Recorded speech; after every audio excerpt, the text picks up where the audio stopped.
Hello বন্ধুরা, আসসালামু আলাইকুম। সাইফস কুকিং এর পক্ষ থেকে আপনাদের স্বাগতম।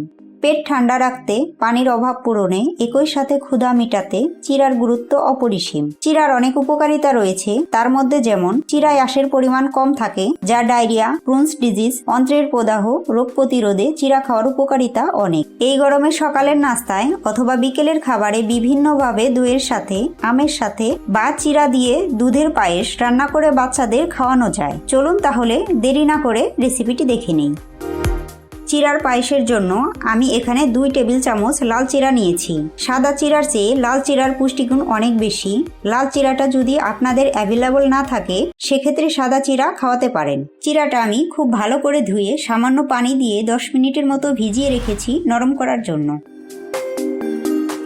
সাথে থাকছে হাফ কাপ গরুর দুধ এবং খেজুরের গুড়।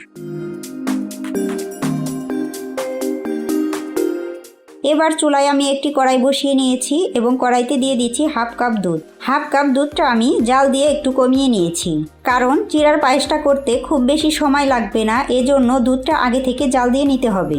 ভিজিয়ে রাখা চিরাটাকে আমি হাত দিয়ে খুব ভালো করে পেস্ট করে নিয়েছি। আপনারা ইচ্ছে করলে ব্লেন্ডারে ব্লেন্ড করে নিতে পারেন, তবে চিরাটা কিছুক্ষণ পানিতে ভিজিয়ে রাখলে হাত দিয়ে খুব ভালো মতো পেস্ট করা যায়। চিরার পেস্টটা দুধের সাথে মিশিয়ে নিচ্ছি। সাথে দিচ্ছি 1 চা চামচ বাদাম গুঁড়ো। এই বাদাম গুঁড়োর রেসিপিটি আমার ডেসক্রিপশন বক্সে দেওয়া আছে, আপনারা ইচ্ছে করলে দেখে নিতে পারেন। এবার সবগুলো উপকরণ একসাথে মিশিয়ে নিয়ে চুলার আঁচটা আমি অন করে দিচ্ছি।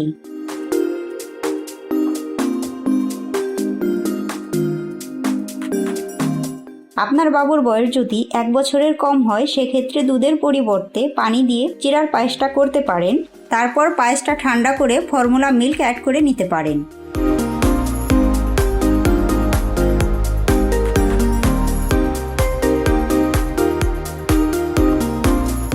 আমি এখনও গুড়টা অ্যাড করিনি, আমি লাস্টে গুড়টা অ্যাড করে নিব, কারণ দুধের সাথে খেজুর গুড় মেশালে অনেক সময় দুধটা কেটে যায়, তাই লাস্টের দিকে খেজুর গুড় মিশালে দুধ কাটার আশঙ্কাটা কম থাকে।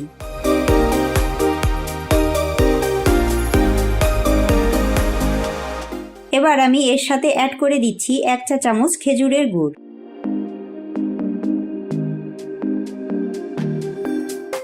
এক বছরের কম বয়সী বাচ্চাদের জন্য খেজুরের গুড়টা স্কিপ করে যাবেন, সেক্ষেত্রে খেজুর চিনি ব্যবহার করতে পারেন, তবে পরিমাণে খুবই কম। আমি 2 থেকে 3 মিনিট লো মিডিয়াম আঁচে চিরার পায়েসটা রান্না করে নিচ্ছি। গুড় দিয়ে পায়েসের সাথে খুব ভালো করে মিক্সড করে নিয়ে চুলার আঁচটা আমি অফ করে দিচ্ছি। বাচ্চাদের স্বাস্থ্যসম্মত খাবারের ভিডিও পেতে আমার চ্যানেলটি সাবস্ক্রাইব করে পাশে থাকা বেল আইকনটি অন করে রাখুন।